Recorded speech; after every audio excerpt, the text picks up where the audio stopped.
পার পাওয়া যাবে না। বন্ধুরা আমার, ভারতে 5 বছর বয়সী মুসলিম মেয়েকে বাড়ির উঠানে বলি দিল হিন্দু দম্পতি। ডয়েচে ভেলে নিউজ থেকে বলছি, প্রথম আলো নিউজ করেছিল ছত্তিশগড়ে খ্রিস্টানদের উপরে হামলা, জোর করে ধর্মান্তর। অথচ বাংলাদেশে কি নিউজ করা হয় যে বাংলাদেশে পার্বত্য চট্টগ্রামে অথবা বাংলাদেশে হিন্দুদেরকে নাকি জোর করে ধর্মান্তর করা হয়। অথচ প্রথম আলো পর্যন্ত রিপোর্ট করেছে ছত্তিশগড়ে খ্রিস্টানদের উপরে হামলা, জোর করে ধর্মান্তর। ভাইরা আমার, আপনারা জানেন শুধু মুসলমান হওয়ার কারণে বিবিসি রিপোর্ট করেছে পানি থেকে বঞ্চিত করা হয়েছে। মণিপুরে নারীদের নগ্ন করে ঘোরানোর ভিডিও ভাইরাল করেছে এবং উত্তাল হয়েছিল ভারত। সারা ভারতে তার প্রতিবাদ হয়েছে, কিন্তু তাদের সুষ্ঠু বিচার হয় নাই। নিউ ইয়র্ক টাইমস আপনারা জানেন, আপনারা হিউম্যান রাইটস ওয়াচ 2019 সালে তারা বলেছে 2015 সালের মে থেকে 2018 সালের ডিসেম্বর পর্যন্ত 44 জনকে হত্যা করা হয়েছে শুধু গরু খাওয়ার অপরাধে।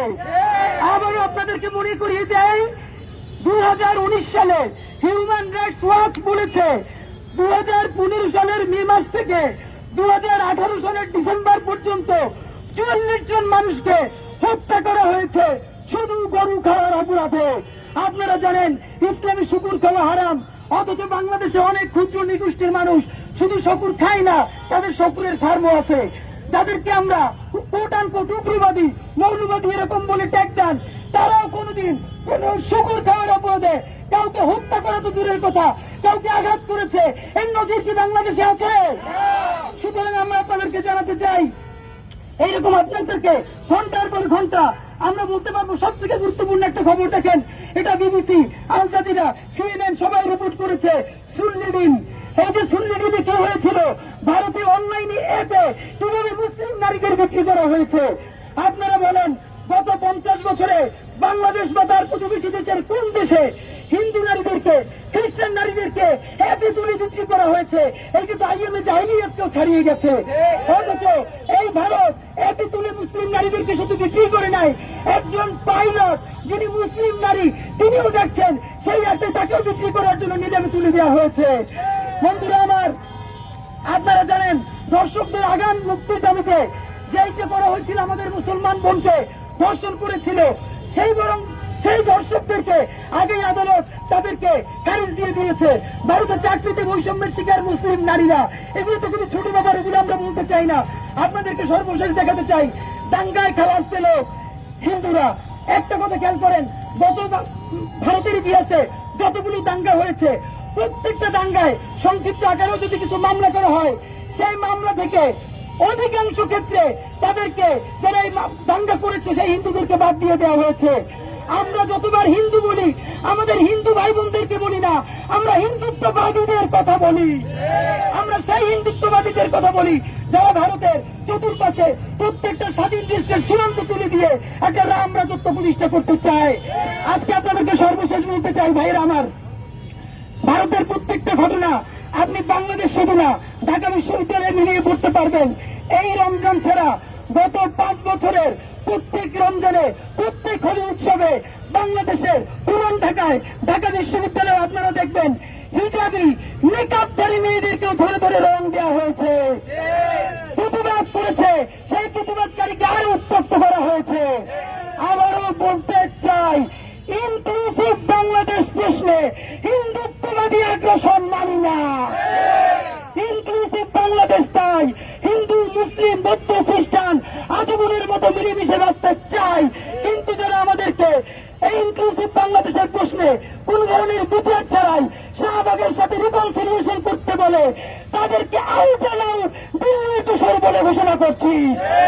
বন্ধুরা আমার, যারা প্রতিবাদ করলো, গুম করলো, খুন করলো, আয়নাঘর করলো, তাদেরকে কোন বিচারের আওতায় না এনে রিকনসিলিয়েশন করা মানে হলো আপনি মুসলিমের সাথে আবারও একটা জরুর করলেন।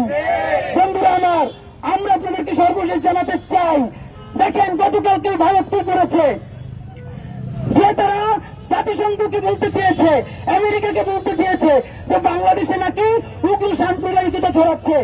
আপনাদেরকে যদি ভারতের উগ্র সাম্প্রদায়িকতার ডকুমেন্টেশন দেয়, এইখানে কেজি থেকে কেজি পৃষ্ঠা ছাড়াই চলে, ইন্টারন্যাশনাল ডকুমেন্টেশন শেষ হবে না।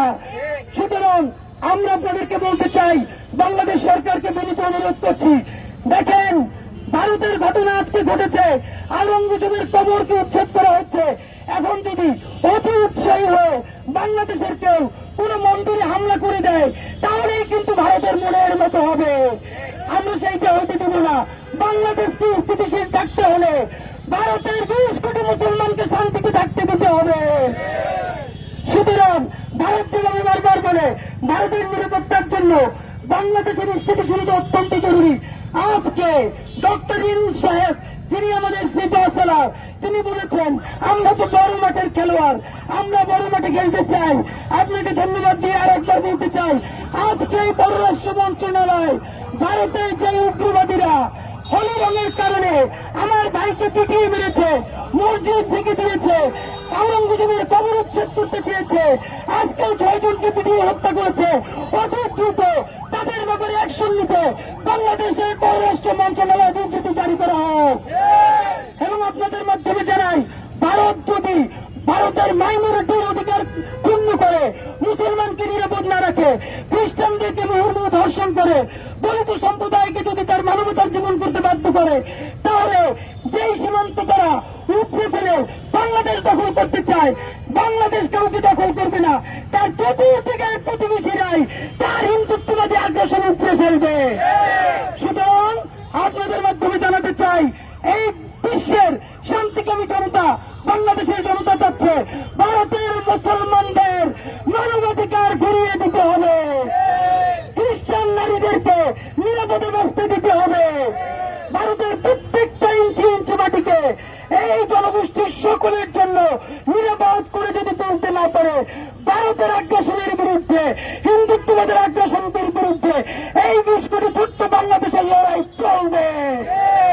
আমার আজকে আমরা দাঁড়ালাম, যারা কষ্ট করে এসেছেন সবাইকে ধন্যবাদ।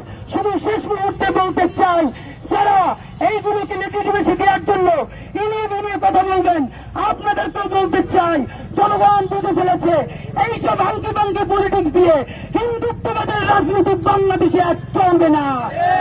বাংলাদেশ জিন্দাবাদ, ইনকিলাব জিন্দাবাদ। সারা দুনিয়া নারীদের জন্য নিরাপদ হোক, সংখ্যালঘুদের জন্য নিরাপদ হোক। বাংলাদেশ জিন্দাবাদ।